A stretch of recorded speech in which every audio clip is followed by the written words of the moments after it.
Hi everyone, welcome to another informative video of NS Pharma. In today's video, we are going to see 10 questions from ESIC Pharmacist question paper. This is the part 2 session. We already covered 10 questions in the part 1. You can check the description box for the link. This video will be very helpful for those pharmacists who is preparing for pharmacist competitive exams like government pharmacist exam, gpat, NIPER, etc. Without taking much more time, let's start the session. The first question of this video: when the anesthetic is injected in the subarachnoid space, it is termed as. When the anesthetic is injected in the subarachnoid space, it is termed as. It is the 11th question of the question paper. Option A, epidural anesthesia. Option B, surface anesthesia. Option C, infiltration anesthesia. Option D, spinal anesthesia. You can select your answer. You have 10-second time for opting the answer. The correct answer for this question is option D, that is spinal anesthesia. The anesthetic is injected in the subarachnoid space. This type of anesthesia is called spinal anesthesia. So what about the option A, that is epidural anesthesia? Epidural anesthesia, in this anesthetic is injected into epidural space. Into the epidural space. We know that meningeal spaces are 3 types. One is epidural space, then subdural space, then arachnoid space. So in case of epidural anesthesia, anesthetic is injected into the epidural space. What about option B, that is surface anesthesia? In case of surface anesthesia, the anesthetic is applied directly into the mucous membrane, like nose, esophagus, genitourinary tract, etc. So what about option C, that is infiltration anesthesia? It is used in the minor surgeries or dental procedure. Okay, infiltration anesthesia is generally used in case of small or minor surgeries or dental procedures. So we know that epidural anesthesia is given into the epidural space, then spinal anesthesia is given into subarachnoid space. We are moving to the next question. Question number 12. The salt used in the X-ray studies of gastrointestinal tract is. The salt which is used in the X-ray studies of gastrointestinal tract is. This question is very important. So many question paper already asked the same question. Options are barium sulfate, option B bismuth subnitrate, option C thorium dioxide, option D tantalum dioxide. You can select your answer. The correct answer for this question is option A, that is barium sulfate. Barium sulfate is used in the X-ray studies of gastrointestinal tract. We are moving to the next question, question number 13. Chromosomes are isomeric with. Chromosomes are isomeric with. I hope you know what the term isomeric means. So options are option A, indoles, option B, quinolines, option C, pyrimidines, option D, coumarins. Chromosomes are isomeric with. You can select your answer. The correct answer for this question is option D, that is coumarins. Chromosomes are isomeric with coumarins. Now let's see some structures of different options. First one is the isomeric coumarin and chromon. You can see here in this structure, chromons and coumarin have same chemical formula but different structure. That's why they are called isomeric. But in case of indole, quinoline and pyrimidine, the formula is entirely different. Now we are moving to the next question, question number 14. The phase in mitosis in which complementary of 46 chromosomes is visible under microscope is. So chromosomes are visible under microscope in which phase of mitosis? Option A, telophase, option B, metaphase, option C, anaphase, option D, prophase. In which phase of mitosis chromosomes are visible under microscope? You can select your answer. The correct answer for this question is option D, that is prophase. In case of prophase, we can see the chromosome in microscope. Now let's have some idea about the different stages of mitosis. The first one is prophase. In prophase, chromosome become visible. In case of metaphase, chromosomes become aligned at the equatorial plane. Okay, chromosome becomes aligned in the equatorial plane. In case of anaphase, daughter chromosomes moves towards the pole. Okay, in case of anaphase, daughter chromosomes moves towards the pole, and in case of telophase, daughter chromosome reach at the pole and form two new nuclei.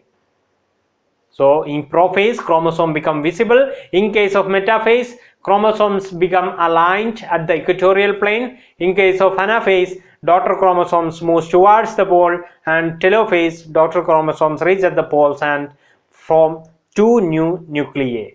These are the different stages of mitosis. Now we are moving to the next question, question number 15.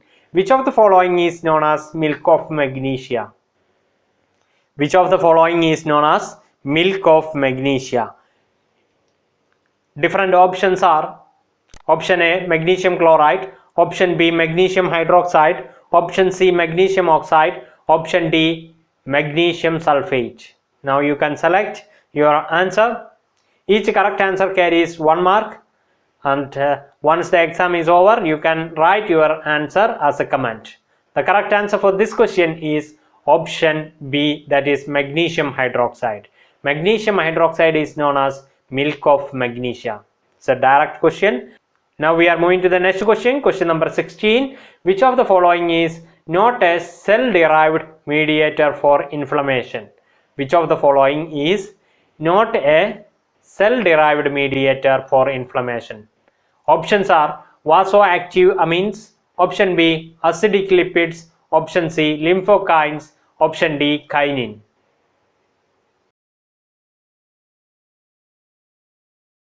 So which of the following is not a cell-derived mediator?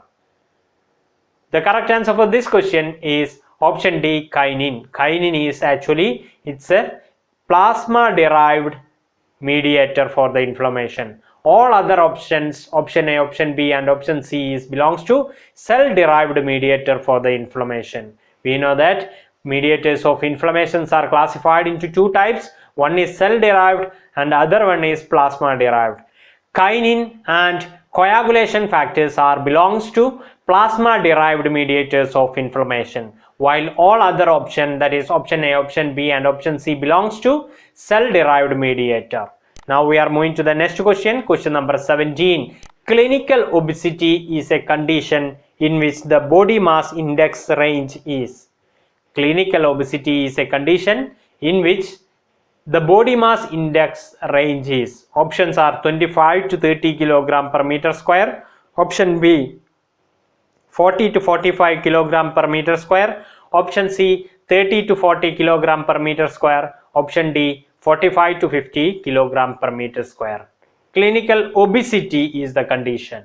Our correct answer is option C, that is 30 to 40 kg meter square. If the body mass index is in between 30 to 40 kg per meter square, then it is called obesity.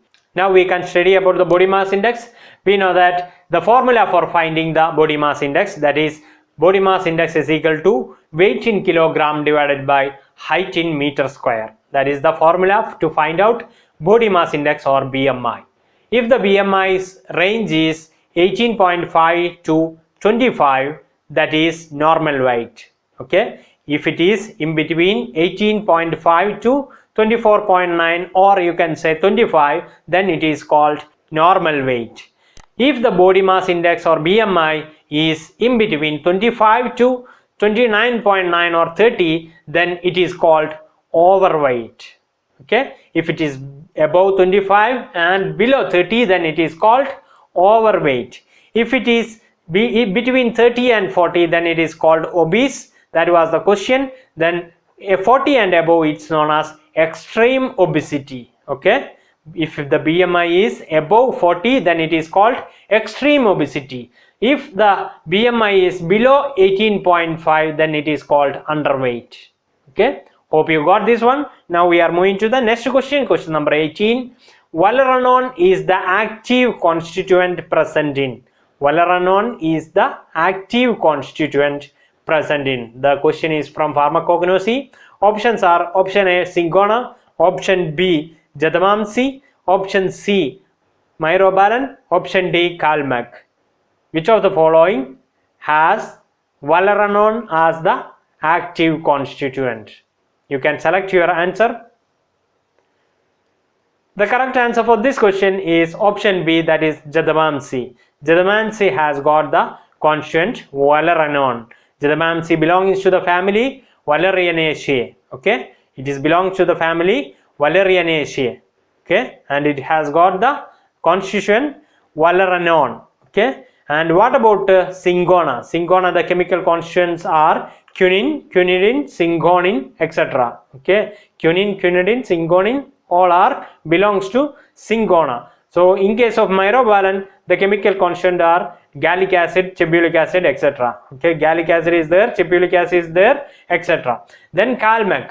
Calmec main constituent is calmecin. Calmecin and andrographolides are belongs to Calmec.